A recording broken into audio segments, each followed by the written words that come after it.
Yeah, we're on. We're on. We're on. Hello, Paul. Hello. How are you? I'm fine. For those of you who don't know, I'm Fiona Jane Weston, and this is Mr. Paul L. Martin. Hi. Who's Hello. a cabaret impresario, I think we can call you, as well as an artist. Yes? Yeah, all right, you can Yeah. do. Yeah. Is that all right for you? Is that exactly Yeah, it's fine. I did an interview a few years ago, and the lady that was interviewing me called me a polymath, which I thought was quite nice, because I Yes. think I've always been called a jack of all trades, master of none until then, so polymath seemed like an upgrade to me.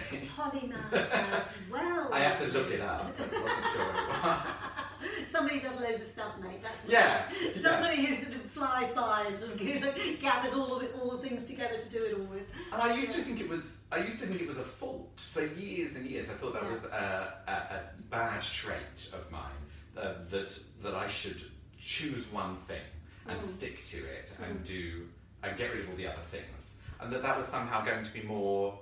Sorry, just checking that my cat wasn't going to knock the camera over. That's why I'm looking over there. The cat's sleeping. Bye, cat. Okay. What was I talking about? Yeah. I thought that it was the grown-up thing to do was to choose one thing. Yeah. And for all the other things to go by the wayside, and that would be adult.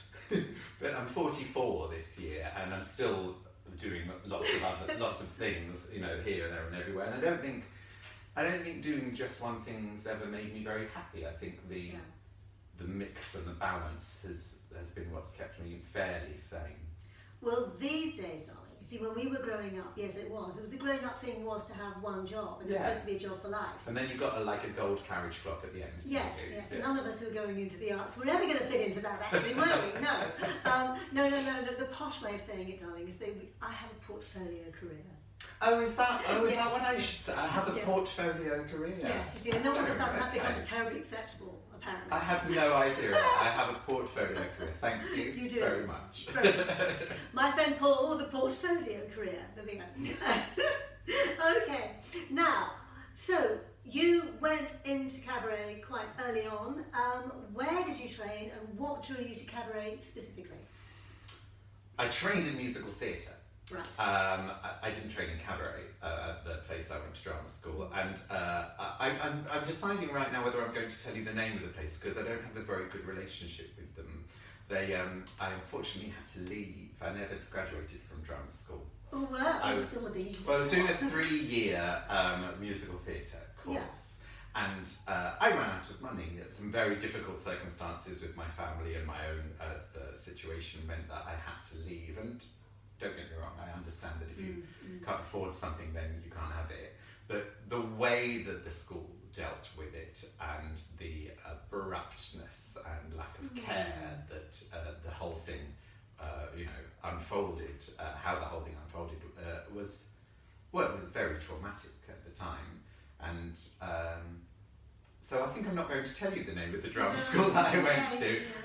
I'm sure you can find it online if you look close enough. But if and when I am ever stonkingly rich and get an Oscar, I won't be thanking them in my acceptance speech. No, fair enough too. And actually what you could do is just bestow a scholarship for somebody poor to go there, just to make your point. It's a brilliant idea. Do you know what, actually, I love that idea. I will do that when I win my Oscar.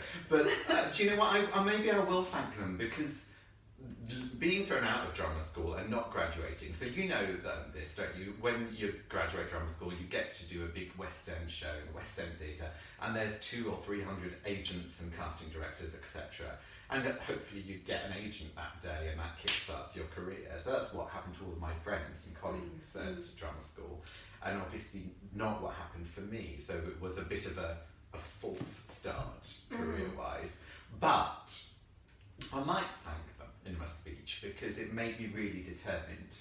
It made me proactive, and it made me a self-starter, I suppose. And that's one of the reasons why I ended up doing cabarets, because I needed to generate my own work. Yeah. I was doing cabarets before I went to drama school, though. Oh, were you? Yeah, I've been doing cabarets under a different name, but I've been doing what I think now of as cabaret for 29 years this year. So since I was 15. My gosh. So what happened was, My mum was friends with a lady called Jenny. She's my friend as well. Hello, Jenny. And her son Stuart got leukemia, and he was only a little bit younger than me.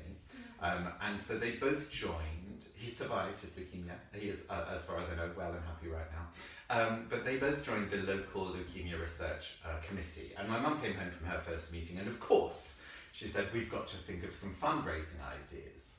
So she said, she was a caterer at the time, and she said, why don't you and your little friends put on a show in the village hall? And I'll do a meal, and we'll call it a variety show. We'll sell it as a package, and you know, we'll invite all the neighbours and the mums and dads and everybody, and all of the local businesses can buy an advert in the programme, you know, and that's what we did. So, I mean, thank you to anybody that came to my first cabaret when I was 15 years old, because honestly, it was 2 hours of the most precocious tosh. It was like 20 15-year-olds having a bash at Les Miserables and doing Victoria Wood sketches, which we didn't understand the punchlines of because they were about sex and things, you know. It was years before I understood what I was talking about on stage. But we did it, and we raised £550 for leukemia research, and I had such a lovely time. I sort of curated it as well as was in it and hosted it. So that was my first introduction to this idea of a show where you had small moments, something that went on for 7 minutes or 5 minutes or 3 minutes, and obviously if you're curating it, you decide what goes next to that thing and the next thing and the next thing. Yeah. And I think of that as a cabaret now, but it wasn't back then. It was a variety show to me. So I did 4 in 4 years, between the ages of 15 and 16 and 19, and I made £5,500 for different charities.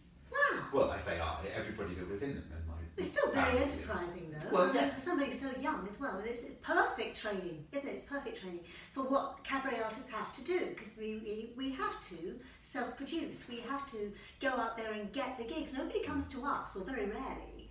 And you have to be proactive like that, and you have to learn to be the producer of what you do as well. Yeah. I mean, I remember when I say just an actor, I mean, honestly, I felt like I was working jolly hard when I was just an actor. I had no idea. Yeah. Really, I realise now just how much more I know about the whole business as a whole through having to produce myself. Yeah. So I think that for you to be starting so early and doing so well was a perfect foundation for you. It was. I remember I produced a couple of plays in the early 2000s, which I'd written, and that was the first experience I had of auditioning other people. And from what you just said, that idea of sort of being the other side of the table, and understanding for the first time that these people really do want to find somebody good. They're not sitting there, you know, hoping everyone will be rubbish and just wasting your time. That was a really interesting learning point for me. Yeah. That auditions should be a two-way street, I think, and they should, you know, a good one should make you feel like, have you learned something about us, you know, and that they present themselves well as well, but also that you learn a bit about the producing and the putting together of a show. Yes, yes, yeah, absolutely. So, right, so you started in the production side really quite early on, Well, yeah. Yeah. Right, in fact, more or less from the beginning. These days, with cabaret having such a wide umbrella term, it covers everything from burlesque artists right the way through to the more traditional American songbook type cabaret and so on. I may be wrong about this, but it strikes me that there seems to be more opportunities on what we might call the alternative side. I may be completely wrong about that, because that's not really my area of expertise.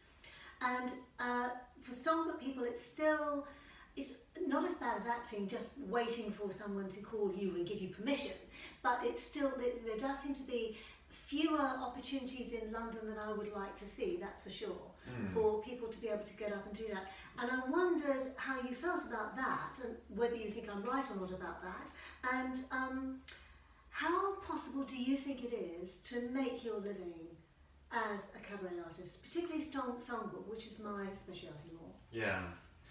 Well, I think it's challenging for both the parties or trenches of cabaret style, and that's because of venues being closed down and changed into luxury apartments, etc., etc. And as you know, the last 5 years or so in London in particular has had a rather devastating effect on this. An area gets gentrified, or people move into a place which has had live entertainment and bars and restaurants open until late for decades, and they make a complaint about the noise because they want to get to sleep, these people, and they win.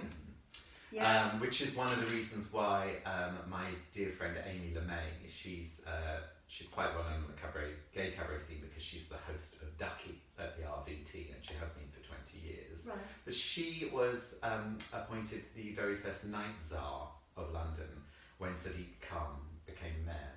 Oh right. Yeah. So for the period of time that we'll have Sadiq Khan as mayor, I'm pretty sure it's been 2 years now. Amy will be the night czar, and so she's looking into all of these things. How that people are moving into these areas, and then because of their needs as residents, it's impacting venues, and that means all the people that work at those venues and the tourism and the money that comes from that.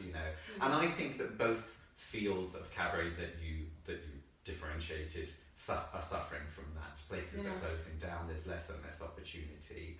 I think I'd probably say that the alternative side might have a few different places, or a few more places that they can try things out, do something, partly because you're just not beholden to a space that's got a piano, or simply that your act wouldn't necessarily involve an audience who is listening quietly. A lot of cabaret, a visual cabaret, you can do in a nightclub, and people can be screaming in the background and dancing away. But your Great American Songbook performers never going to want to put themselves in a space like that, and why would they? I wouldn't want to if that's what I was doing either. So I think for that reason, there's probably a little more opportunity, as you suggest, for the alternative cabaret side. But if we're talking about a dedicated space that is seriously taking cabaret seriously, no matter whether it be alternative or Great American Songbook, they're few and far between for all parties. That's a problem. Yes, the type of listening venues, as you listening venues. We'll call that listening venues. Well, libraries are all being discontinued. Maybe we should just turn all libraries into cabarets, or in the evenings they should become bars where people put on entertainment. Maybe that would save libraries, and it would solve. Are we listening to this, people? Amy, where's Amy? Are you listening to this? It's just come to me, just having this conversation now. Oh, wow. Yeah, maybe every library should become licensed with a for bar. Entertainment. Yeah, and for entertainment. Yeah. And in fact, history has shown again and again that where you have a theatre that's thriving in an area, everything else around it survives better. Yeah. Richmond was a case in point. When the Orange Tree Theatre opened there, this tiny little pub theatre that nobody took any notice of, suddenly, bit by bit by bit, that area became gentrified, and it's not unusual for a fringe venue to actually change the whole fabric of an area. Yeah, you wouldn't think that a fringe theatre venue would have that much impact, but it clearly does. It does. I mean, think about it. All of the people buy drinks, they want to go to the cafes, they want to go to restaurants, people come to the railway station. Yeah. Estate agents, you should be backing us. Well, they normally look at Foxtons has this algorithm, don't they, of things that open up in areas to decide, how much a property nearby is worth. And I think it's about Costa Coffees and Waitroses and Marks and Spencers, but maybe in the future it will be libraries that are cabaret venues in the evening. Or at least some kind of small theatre where something like that could be done. Yeah. Absolutely. Oh, okay. So, how have you publicised yourself? I mean, I know now with social media everybody's onto that, but the traditional forms of publicity would have been what you would have been dealing with in your early careers. Yeah. Do you still rely on that? I mean, how do you get yourself in front of people? I was thinking about flyering this morning, actually. A bit of card or a bit of paper that goes in to a shop or a pub and onto that, that tray, that table or that rack. And when I started in 1802, there were, a couple of companies that were very, very, good businesses to own that were all about just distributing flyers to pubs and theatres and cafes and all of these racks. And I think of those as graveyards now. I see little piles in dusty corners of cafes that have been tended to for months or weeks, and just another person has come and piled another thing on top of all of this stuff, and I can't imagine that there's very much power in that kind of advertising anymore. I mean, maybe there would be if somebody just took the time to take away the old ones, but that's not usually what happens. And obviously there's a cost with all of that printing. There's an environmental cost as well to that printing, especially if it's going to be a waste of time.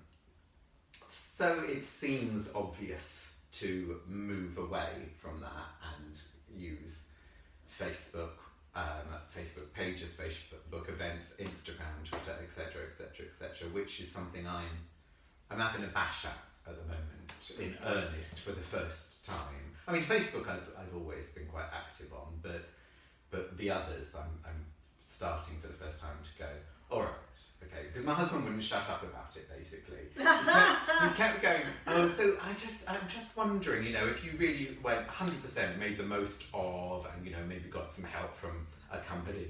He doesn't know what he's talking about, he doesn't know what the company is, but he thinks there might be some help out there. And there is, of course. But so he's just sort of blue sky thinking, going, don't you think it would help, and just to raise your profile, and just to be this, and just to be that. And every time he would bring it up, I would say, I don't know if that's how I want to spend my days. Yeah. Hunched over a smartphone, going like that, and talking to potentially nobody and selling myself. But, really that's what I've been doing for decades now, selling myself, so I don't know what the difference is, really. So just to shut him up, I said, right, okay, I will do it for 3 months. I'm going to do it full on. I'm going to throw everything at it. I'm going to, put money into it, put lots of time into it, create content like this, and buy a tripod for my camera and make little films at home and stuff like that. And see, you get an advisor and see what difference that will make. And it's early days, whether it's going to make any difference. I've got this show in advert time. I've got this show in April, which I'm doing in Cardiff and Margate and a couple of venues in London. I shall see whether it makes any difference if anybody comes along, I still think there's a place for the flyer. You do? Not the way that it was, but I still think there's a place for the flyer. For one thing, it gives somebody a visual thing to be associated with you. The artwork will help sort of position you in a particular part of the market. Yeah. So the artwork is very important still. And also, it's just something to give to somebody to remember, to book, or whatever it is, if you're talking to people about it. Yeah. But produce them as cheaply as you can. I mean, you're right. I think, having some flyers / posters at the venue that you're doing it at, and having them in your bag for the 6 weeks or 2 months leading up to your show. Yes, definitely. But the idea of sort of paying a company or even going around yourself to any cafe or pub that will take them, it seems to me... No, that's a good way to throw them away. And a waste of trees and a waste of time, really. Yes. And some places might let you pin it on their notice board, and that can be good because it can just catch people's eye, but it's not enough to spend money on, not enough opportunity there anymore, I would agree on that. No, absolutely. Yeah. Well, let me know how you get on with your social media. Okay. Have you noticed any differences in the numbers and the analytics? Have you been doing those? Yeah, I have, but I don't yet know what that converts to. To be crude, what that means as far as money is concerned. Yeah. So I've doubled my Instagram followers in the last month from about 1,200 to 2,400, something around that. But whether that means any of those people will, spend money. Yeah. Come and see my show, or come on a training course that I'm running, or listen to something of mine on Spotify. I'm not yet sure, and it might well take a very long time before that has an impact. Slow burn, rather like a slow courtship, isn't it? A long courtship. It's always, I always think this is constantly the problem. How much time do you spend trying to get yourself out there, and also how much time do you spend earning a living, and how much time do you actually spend developing your craft? I've never really found the answer to that balance. I don't know when people ask me about that, I don't know. I suppose it's a very individual thing, and it depends on the circumstances you're in at that time. Well, you were talking earlier on about, you know, even before you did cabaret, when you were just an actor, you know, the sort of the slog of, you know, applying for things and auditioning and etc., and keeping, you know, one's career afloat. I think I've been feeling it for quite a long time now, but I think I can put words into to it now to say that the hassle of the hustle has really, really worn me down over the last 5 years, I think. Yeah. So, because, well, it's boring. It's really, really boring to just be constantly, metaphorically at least, knocking on people's doors and please, you know, want me, please choose me, please consider me. And I've been doing that for 29 years now. And I said to a performing mate of mine a few years ago, and I was so shocked by this revelation that I had, and I had to share it with him. I said, do you know, I've just realised if I worked in like any other field of business, if I worked in accountancy or in an estate agency, and I'd done this for 29 years, and worked as hard as I have in any other field, and been as proactive as I had in any other field, I'd be the CEO of a huge company. That's right. Yes. And my friend Jamie went, oh yeah, babes, did you not know that? And I was like, no, I didn't know that. I just thought it was me. I thought I was at fault, but what's at fault? It's really this industry and the lack of respect and the lack of funding that it has. Yes. And that's hard, and that is tiring, and you get despondent from it. Yes. So as far as how much to do, I suppose what I'm currently trying to do is to make sure that there's at least a level of, you know, a third promotion, a third creative, whether that be write a new song, practice your ukulele, you know, and another third of self-care, and whether that be reading The Artist's Way, or taking myself on a date to the cinema, or doing yoga, or whatever self-care is for you, gardening, making potpourri, it doesn't matter really, but something that makes you acknowledge that this is a hard choice. It's a really hard choice. Yeah. And if you could do anything else, you'd do it. If something wasn't driving you in that direction, yes. If you weren't such a megalomaniac as to want to do this, then go and do something else, definitely. That's my biggest piece of advice. Oh gosh, weren't we always told that though? Never be an actor. No, I don't think I was actually. No, I don't think I was. No, my parents were really great. They were just like, well, as long as you take it seriously. So like when I was young, I wanted to go to drama club, and my mum said, you can go to drama club and we will drive you to drama club and we'll pay for drama club, but you're going every week for the entire term. You don't just go and then change your mind, or go every other week. You commit and you jump in with both feet and you do it, and for at least a term. And if you know, it's a bit like you can have a rabbit, but you're feeding it. You know? So that was her approach to it, and my dad was just like a chauffeur my entire childhood, just driving me from dance club to drama club to the play rehearsal. Poor man.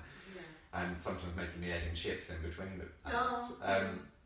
So between them, there was a very quiet, very practical. You can do this, but do it. Don't half do it. Very, very good upbringing, very good advice, I think. I think so. I don't think I knew that at the time. No, you wouldn't have appreciated it then, would you? No. Do we ever? Now, for a long time, you were also very much involved in the production side of things, and for a while, I don't think you performed that much when you were doing it. Tell me about that, because I do remember talking to you when you decided that you weren't going to continue with production any longer. Tell me what drove you to do more production and less performing, and what eventually drove you out of it back to where you are. Well, along with the production, at some point came the agency that I ran for a decade. So that's kind of part of the story. But I mean, the running of the productions was about creating one's own content. I remember very clearly there was an acting teacher at my drama school, marvellous man, and he was very, very clear with us all. He just said there's not enough jobs for the amount of actors, and you're going to have to start thinking, we must have been in our second or third year at drama school, and he said, you know, if you're smart, you'll start thinking about how to generate your own work, and that has always stayed with me. But as you know, I'd already produced 4 cabarets by then in my teens, and I was always like that. I mean, it's like when I was 7, I wrote a play, which was a murder mystery, but based on dynasty, called Dynastily. And I made my friends. So you. Yeah, it is. I wish I still had a copy. And I made my friends perform it like on the village green in front of the swings, and that was like 7. So I was 7 years old. I'm bossing around other children, and I'm putting on a show on in public. I mean, not that anyone stopped to watch. They were just all going, "What's that?" And so on the bus. But so I've always been like that, and I've always wanted to involve other people, and I suppose like sort of create a troupe, create a family, and one of the draws of being, you know, producing cabaret shows or writing plays and then producing them or whatever it was to surround myself with people that liked to do what I did and feel. I suppose I got a sense of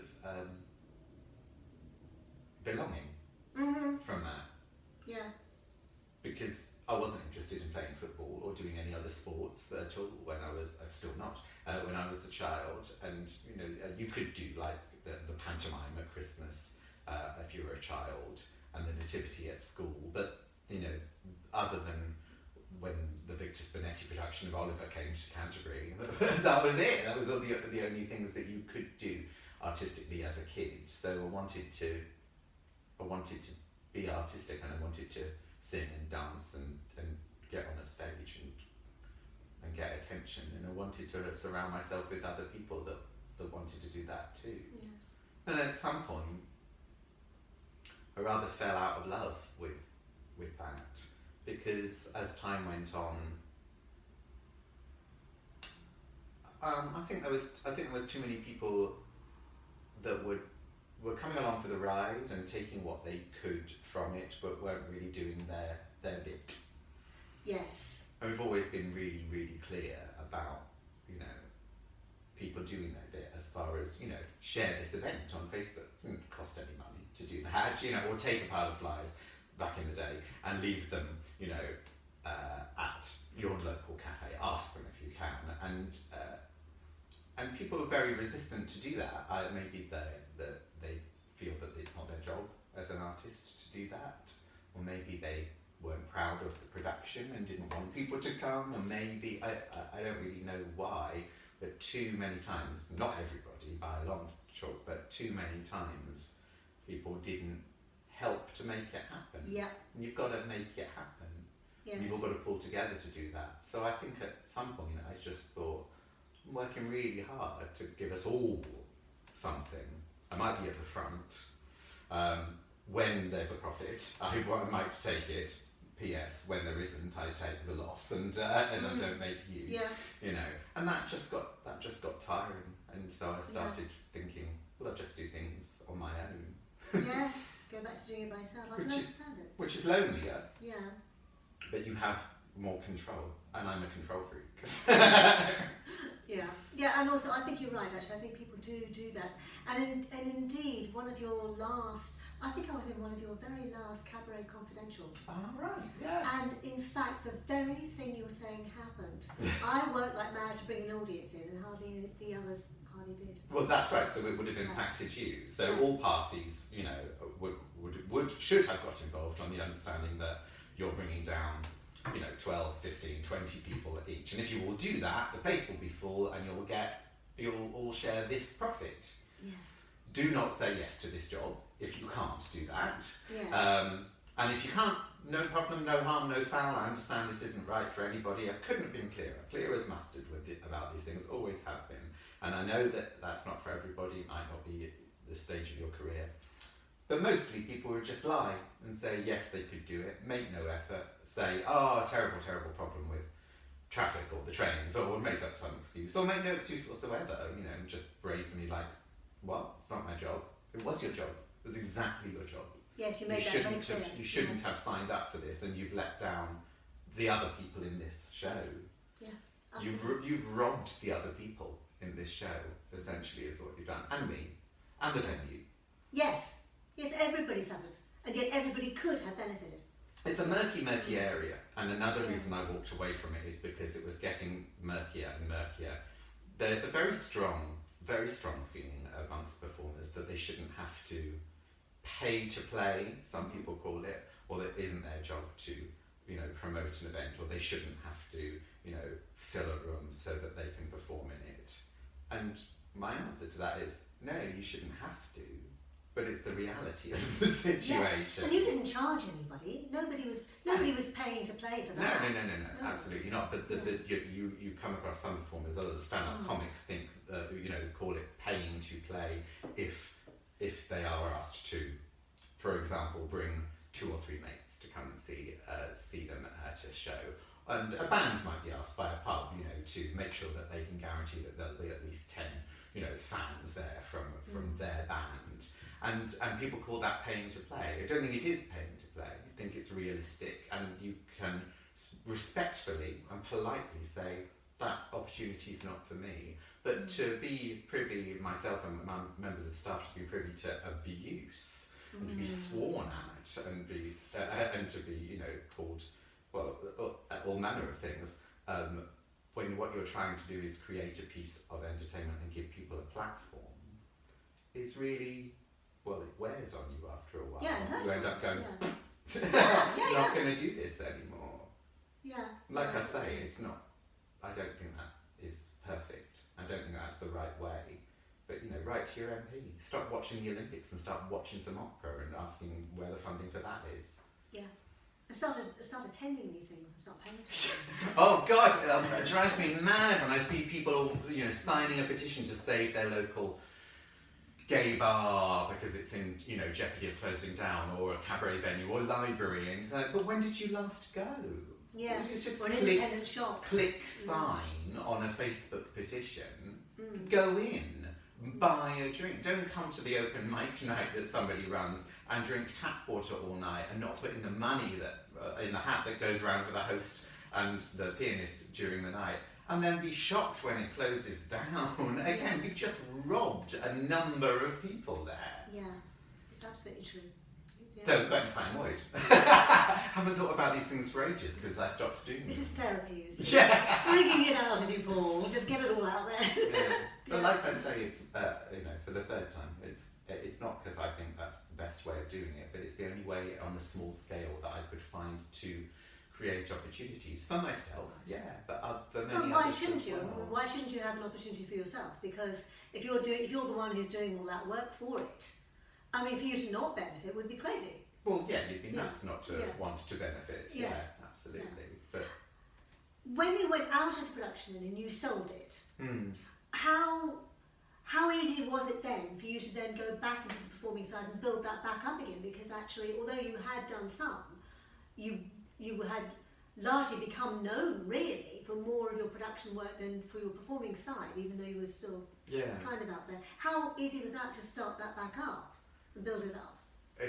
It's surprisingly fast how quickly you go off people's radar. Yeah. I mean, there was a period where I was performing, but barely. There was a sort of skeletal amount of performing going on for almost a decade, where I ran an agency, and during that time I created and ran the London Cabaret Awards and a convention, a short-lived convention. That was great, that convention. It's a pity it didn't go on. Yeah. No support, nobody came. Not nobody, but not enough people came. And producing shows which other people could be in. And it was, it was very, very soon into that decade. You just have to say to a couple of people, yeah, I'm not really performing these days. That's it, the phone stops ringing. It gets around really, really fast. And I'm glad to say that it was almost as quick, for me at least, to pick it up and to say, well, what I started doing was running the open mic that I currently run, West End Wendy's, which was on a weekly basis. So 4 years ago now, I started doing that. Yeah. And that's on in Kennington in South London. And so that's an open mic night. Anyone can come, sing anything they like. I provide a pianist and I host it. So I was once again, getting up on stage at least once a week and singing and telling jokes and talking to audiences and introducing people. And that was a really good way of, easing myself back in, I suppose. Yes. Yeah, I guess that was my saving grace for a good few years. And I'm still doing it. It's once a month now, on the first Thursday of every month. So we have opera singers and pop singers and reggae singers and you. And me. It's been a while since I've been. I'm sorry about that. That's all right. Just been overwhelmed with everything else. But yeah, it's fun. I can truthfully say that. And it's a great way, actually, of trying out some new material, getting some feedback, and in fact, building up your confidence, to do something. I can absolutely vouch for that. Yeah, I mean, you can have all the training in the world, I think, but until you get up in front of a live audience, you don't really know what character you are or what you've created, what the production you've written. You don't really know whether that's going to fly until it's in front of an honest audience, do you? No, that's true. And also, I'm a great believer in giving things a public airing before you really bring it out on your main show. Yeah, like a beta test. Yes, exactly. And you very much provide that opportunity. Go people, go. I'm having a biscuit. Have a biscuit, We like our tea. It's what we do. You want some more? I've got those. I don't know, I'll find a minute. So, how did television come about? Because Altogether Now isn't your first one. You had something else a while ago before that. I do remember, I have a memory of something.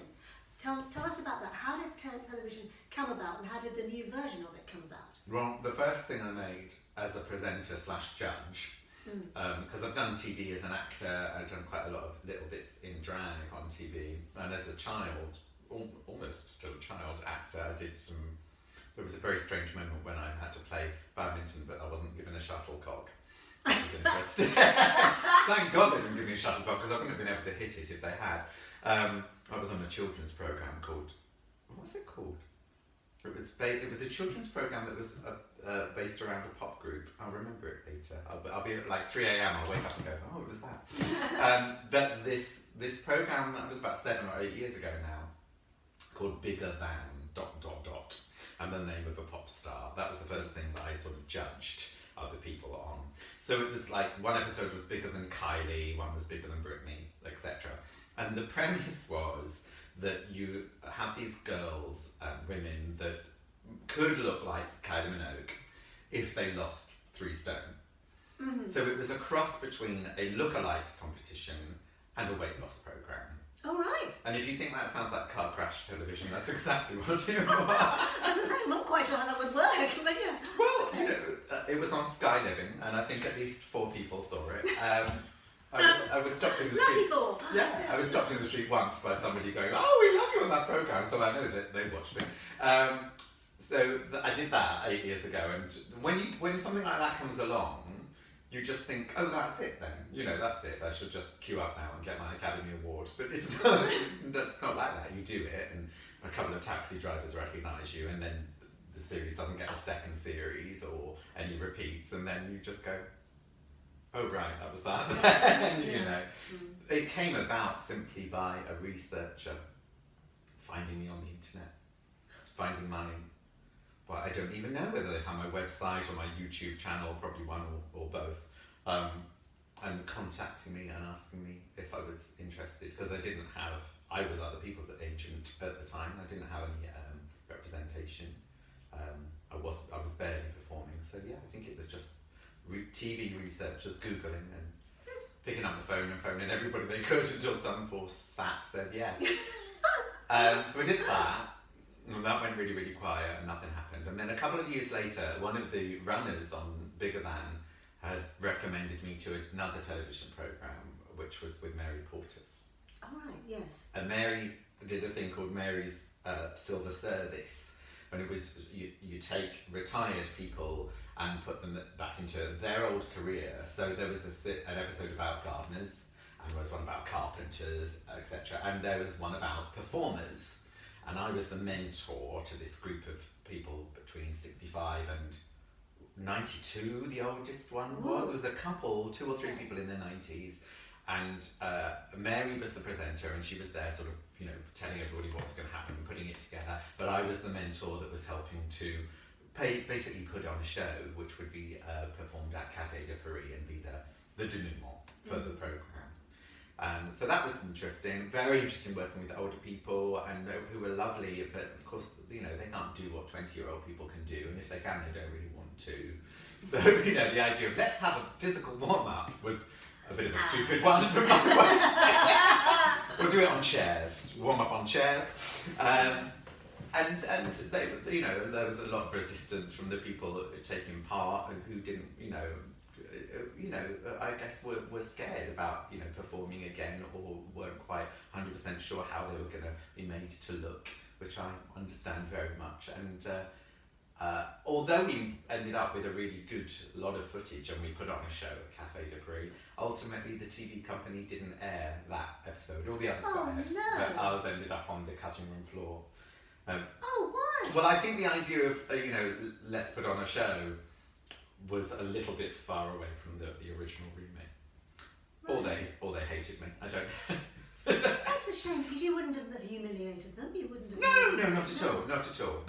Nobody was interested in humiliating them, myself or Mary or anybody else. That wasn't the problem. It was just a challenge that we had to get over.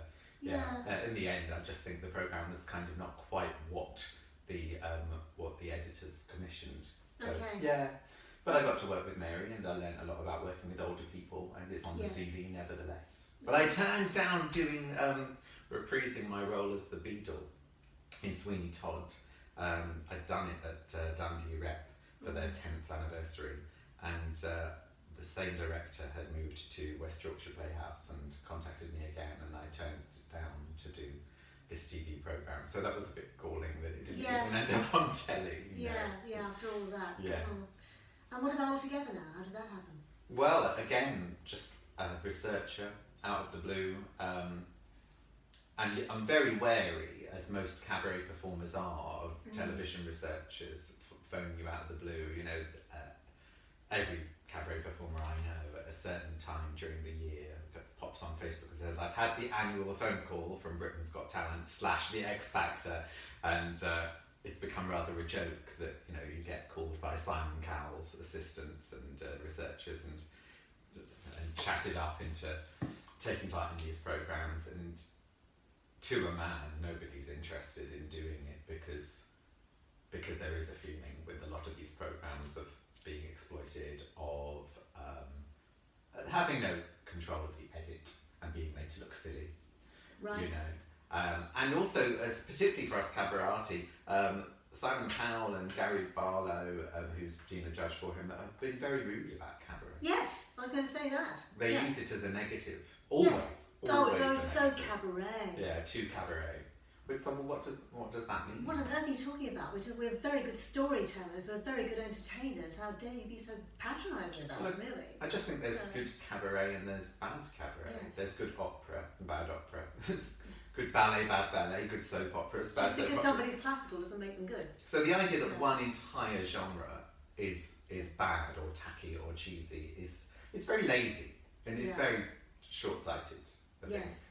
And I think they should know better. So when the researcher for Altogether Now phoned me, that was my initial reaction. Not a chance in hell. But she very quickly made it clear that I would be one of the judges. So that makes a big difference. You get a sense that, well, okay, if you're picking me to be a judge, you've got to treat your chosen judges with a certain modicum of respect in the edit. Otherwise, you're making yourself look foolish, aren't you? So I kind of listened. I was like, all right, well, tell me some more. So, for people that haven't seen the programme, it's a new concept in that there's 100 judges. And if someone comes out and sings a famous song, if we like it, we press our buzzers, we stand up and we join in, and we've all got microphones on. So you can get 100 points or you can get 0 points. And I was very sceptical still, but I was like, yeah, well, that sounds interesting.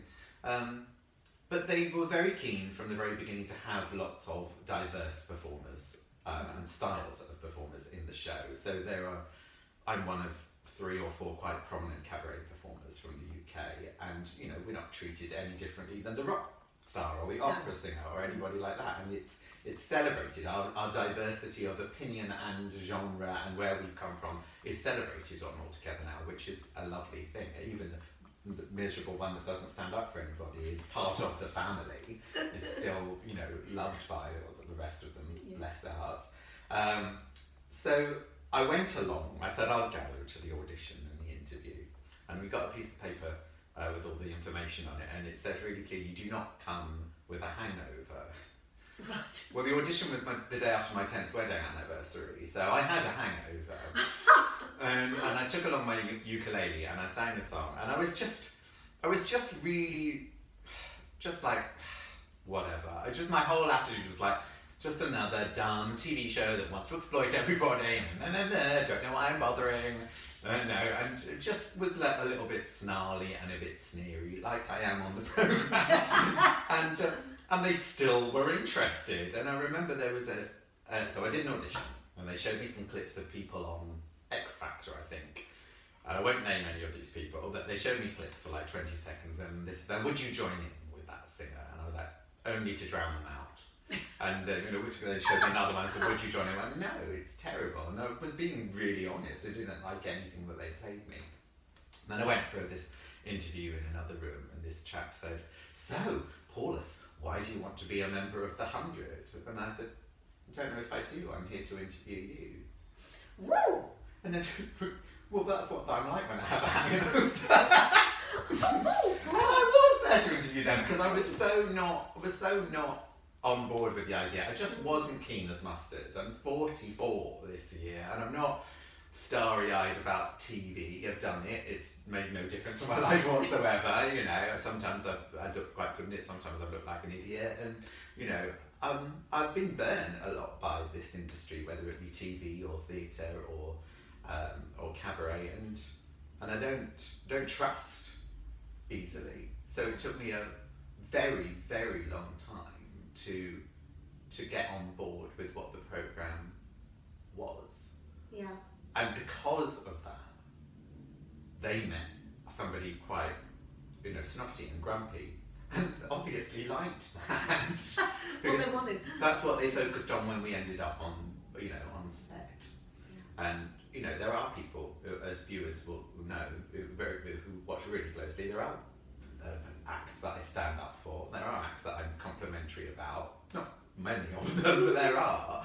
But the idea of an outlier, somebody that's more difficult to please than anybody else, was clearly of interest to the programme, and I was very happy because I was being honest. Every single word I've said, every vote I've done on both series now is from a place of honesty. I just have really high standards, and I'm quite difficult to please. Key takeaway. Be snarly, grumpy with a hangover, and you might get some work. Yeah, work for him. Might do. Yeah. Oh, right, okay.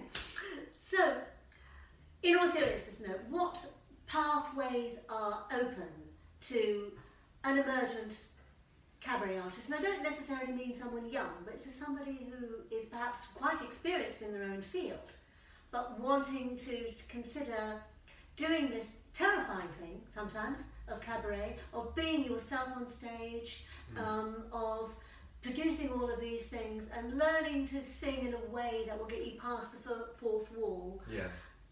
What opportunities and pathways are going to be realistic for them to be able to make some kind of A, impact, and B, living? The living part's the difficult one. Yeah, don't we know? I think there's lots of opportunities which start with training, and I'm not talking about 3 years at drama school or anything like that. I'm talking about, it might be a 6-week evening course or a series of 4 weekends, or it might just be a one-day course. You know, I run training courses, as you know, on being a cabaret singer, on acting through song, on the art of comparing, but more broadly, your stage persona, you know, what your clown is. So you can get into a room with a group of other people and you can just play and practice with those short training courses. And I know lots of people that run things like that for burlesque. I know people that run things like that for drag. And often after a short course like that, there'll be a sort of graduation ceremony and knock-on opportunities to, you know, go and perform at this gig. And it might be unpaid or it might be with a small fee, but it's a, you know, it's a jumping off point, you know. So I think that something that the Americans are very good at that we're not quite so good at in this country is the sense of further education. I think there's a lot of people who, you know, you might have gone to drama school 20 years ago, 10 years ago, 50 years ago, and feel like you've done your training and you don't need any more. The idea of anybody being established enough to not be able to learn something new from another facilitator or practitioner is that's really strange to me. I don't understand that. These courses are usually fun, they're usually not very expensive, they usually involve a tremendous amount of networking. Even if you don't learn anything, you'll have had some exercise and you'll have met a whole bunch of people that are interested in doing what you do. What the hell's the matter with that? But you will learn things as well. And I think it needs a good rethink in this country, the idea of I've done the 3 years or I've done my 1 year or whatever you think you've done. Well, are you done? Is that it then? That's it then, is it? Well, just because you can cook 3 meals, you're never going to cook any other, you know. That's it. You're never going to buy a Nigella book or watch Jamie Oliver and go, going to try that, something new. A new string to your bow, right? Absolutely. So there's that. We were talking about the unpopularity of sort of working for free or even paying to play. And I know it's a controversial thing, but I think that there is a period in all performers' lives and careers where they should schlep. Yeah. I did. I'm pretty sure you did. Yeah. I don't know anybody successful that didn't, quite frankly. You know, you go from your full-time day job and every opportunity you have, and if that means 5 nights a week, it means 5 nights a week, and you go across town, you travel for an hour across town to get up and sing 1 song or tell 5 minutes of jokes or do 1 dance, unpaid, without a free drink, unthanked a lot of the time. It's what I did it for years and years, but I learned about people, learned about audiences, I learned about promoters, I saw a lot of venues. I learned how not to treat other performers. When I promoted my own shows, you know, and ran my own things, I learned how I didn't want to be treated. You can sit at home and you can say this isn't good enough, it's not right. If you can't afford to put on a cabaret show, then don't put on a cabaret show. But if everybody thought like that, there would be no events to go to and no opportunities to do things. There just wouldn't. No. It's insanity to suggest that, you know, unless you've got X amount of money, you shouldn't even consider it, because, you know, there's always a period in somebody's career where they're working out what they do and who they are, and they need a stomping ground to do it. And there should absolutely be a point where you say, I don't want to do that anymore. I am worth X from now on, and I will take nothing less. Of course there is.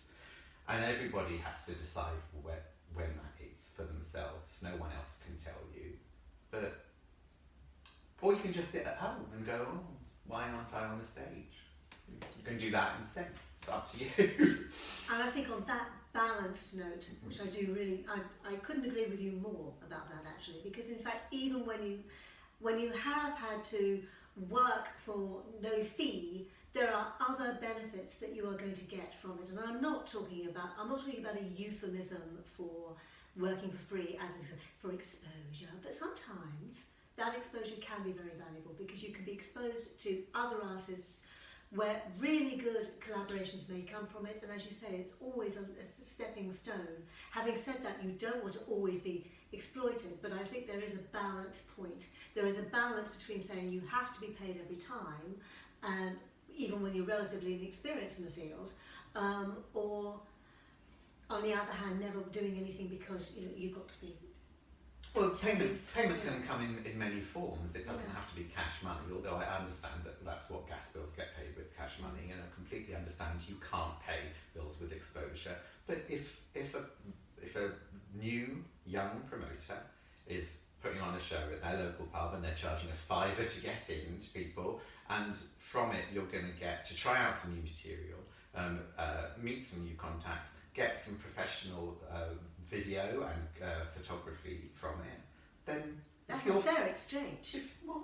Well, it should be for some people depending on where they're at their career. And I respect anybody who gets to a point and says, I have done that. I've learned loads about myself.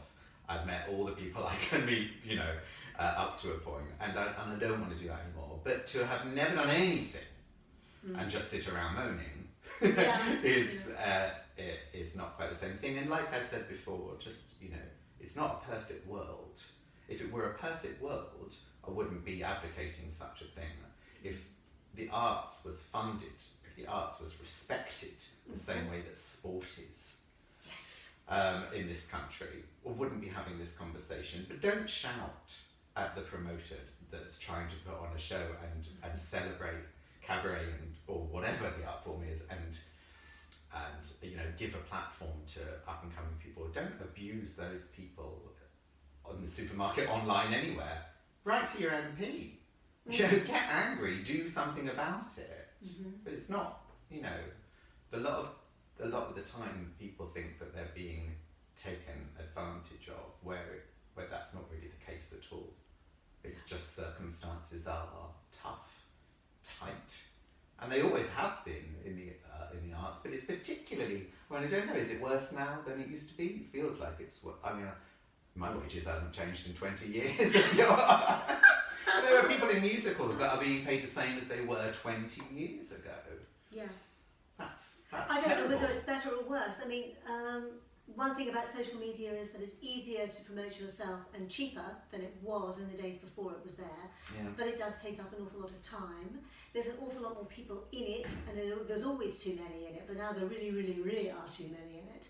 And so getting that work is very difficult, and the funding has become less and less and less, and the opportunities, and as you say, venues are closing. I'm not sure where the balance lies in that. I really couldn't say. In some ways I think it's harder. But then it probably was never all that easy, really. I don't know. The good news, which is maybe a nice way to end, is that I think performers, especially self-contained performers, like cabaret artists or circus performers, burlesque dancers, I think they have more control now than ever before. The idea of an agent, a sole rep agent being the gatekeeper to every opportunity that you can have as an actor or a dancer or a turn of any kind, and that if you didn't have a good relationship with an agent who could who would wheel and deal and lunch and the casting director or the promoter or the booker, that's just gone because of the internet, because of social media, because we can join Spotlight and Mandy and do it all electronically, and it doesn't cost all that. Remember all that money spent on sending you 10x8s in envelopes, which involved stamps, and all the time it took, or to just have them put in a filing cabinet or just thrown away. All of that money and that waste is all gone now. So I think that is a positive, and there is opportunity. There's opportunity, but you have to schlep. You have to schlep, but you can at least. You don't have to wait for somebody to give you permission all the time. You still have to get permission from venues to get up there and perform, and especially if they've got the control, which unfortunately, because there's so few in London, they have, I think, a little bit too much control. But that's another discussion. It's nevertheless, I don't have an agent saying to me, you can't do that because. Yeah, right. I don't have a director Or saying... wanting 12% of yes, quid. having done nothing to help you get there at all. Yeah. I think that you can now, and especially is it still an ageist and it's still a sexist profession, and I think that for older women especially, you don't have to wait for somebody to say, oh well, you know, here's a little part for you now that you're getting older and you have to play someone's mum. And the fact is that there are still very few parts left for older women, and the same 7 people are getting them, and we all know who they are, and they're very good, but, you know, you don't have to wait for that. You can decide how you're going to present yourself, and you can decide and get up there and do it and show the world what you're capable of. But you have to be capable and have of taking a grip of that, I think, and taking responsibility for that, and having a bit more steel than perhaps you have had before, or one may have had before, when being taken care of by an agency and now wondering why it's all gone. Yeah, I have this lovely young lady who is one of my one-to-one clients that I mentor, and when I first met her, she was doing. She calls it street work, which disturbs me tremendously. That phrase. What she means by that is that she sings, she busks. Okay. But she's not English, so she doesn't use the phrase busking. She calls it street work. And I think we better. I know. People And might I'm want just stop something saying more. that. Stop saying street work. And she's an opera crossover singer, a very talented, very beautiful lady. And she's for years and years she's been going and setting up stall in high streets up and down the country and singing. And she's been doing it for charity, not even for herself. She's been raising money for breast cancer charity mostly. And she only makes money on the CDs that she sells while she's out there. Yeah. But anything that goes in the bucket goes to the charity. And the amount of admin involved is huge. And she's got to a stage after years and years of doing this where she just, had too many people just walk past with their shopping bags and go, and it's got to that point where it's almost de rigueur to just be ignored. And so we've been working and developing, who she is and what she does, and started to explore, we're not going from standing on a high street and being ignored by people to the London Palladium, but we are having, really interesting, fruitful conversations about, do you know how many women's institutes on a monthly basis are looking for an entertainer or a speaker and will pay you for it? Do that.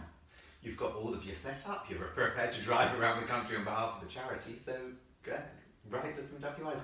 And the Rural Touring Forum is a huge opportunity for a lot of people, isn't it? Yeah, I've not done that, but I really should actually. To take entertainment to, small village halls and, probably libraries, like we were saying earlier, and getting support from the local people around there. And, you can put your idea of what sort of a venue and what sort of audiences you want to work in or deserve to work in, and are more realistic and understand that, there's people of all ages living in all different places that are desperate for some live entertainment, really love it when people come to their town or to their group to speak or to sing or to entertain them.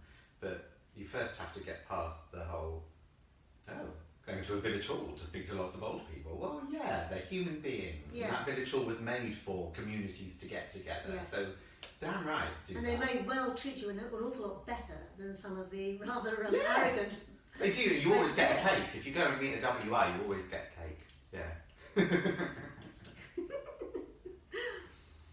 Cheers, Paul. Thank you very much. It's been brilliant. Cheers. It's great. There's lots of clips there. Oh God, I know, there's loads. Got to turn it off now. I'm turning you off. Turning you off. I could just stand up, but why bother? Oh, because it's not working, that's why I bother.